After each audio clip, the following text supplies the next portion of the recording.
The San Joaquin Valley, a place abound with food, but where a decent bite may be hard to find. I'm Ramon. My mission? To find all things hidden, unique, and delicious. I'll be joined by Angie. Together, we'll visit some incredible establishments that represent the best that the valley has to offer. So come join us as we find out what's good, Fresno. No time for an Asian vacation?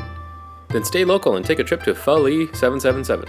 77's owner, Lee, gave us a quick tour of this exotic destination. I'm cook in the chef in 15 years. 15 years. Yeah, we do have a restaurant in Chicago too, but we sold already when I came here. I think a lot of what makes a good pho is the broth. Is there something unique that you do with your broth?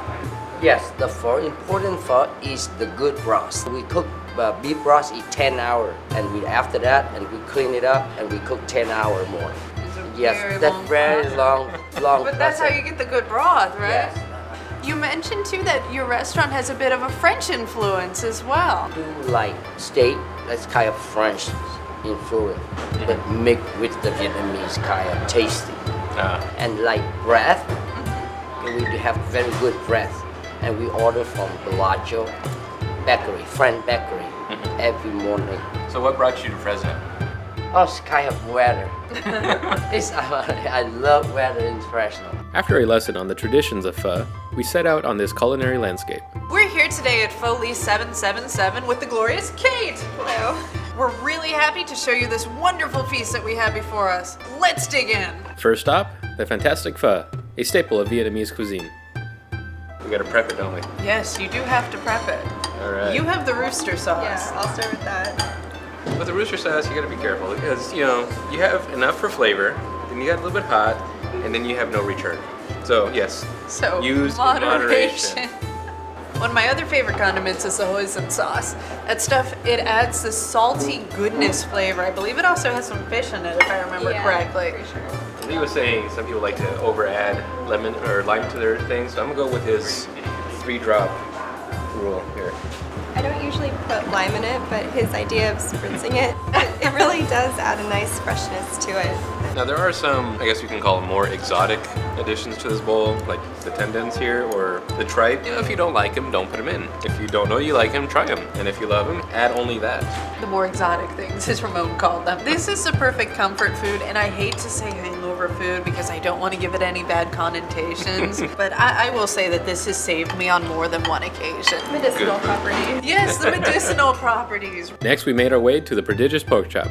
Now that's something that I normally wouldn't order. Yeah, I wouldn't expect this, when you go eat pho. That is a very well seasoned pork chop. Yeah, it's not that tough either. It has a nice sweetness to it. The pork chop, absolutely delicious. Not exactly what I expected. Then we cruised over to the beautiful Boone. That is really pretty. That was more than I was expecting. It's more than just a vermicelli bowl. It's a Right. whole meal because they have the vegetables there. We have an egg roll, just in case you were missing your egg roll. Some shrimp, and it looks like more beef. Yeah. Beef and pork, I think you said.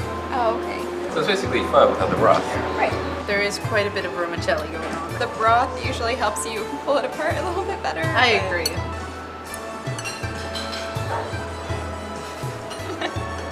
People are gonna have an entertaining time watching us eat this.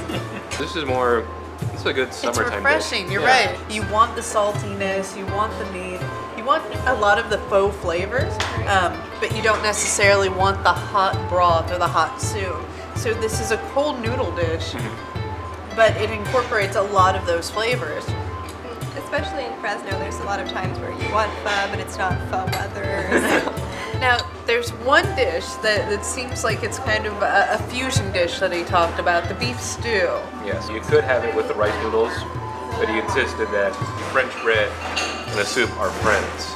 Now see, the way that I actually imagined pairing it was just taking the bread and dunking it right in there. Yeah. It's actually a really good fusion dish.